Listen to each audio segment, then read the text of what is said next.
So dito tayo ngayon, kukuha tayo ng stocks, mga new stocks. Tapos ipopost ko yon, tapos ilalagay ko to sa post ko, may freebies kayo.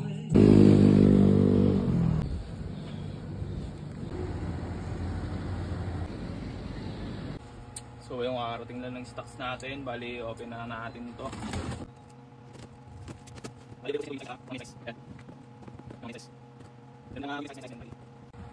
Ayan.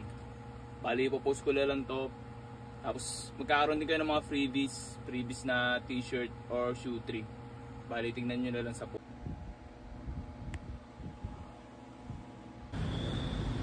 So kakauwi ko lang, bali pasok muna tayo sa trabaho. May setup kami sa Tiario Ortigas Galleria.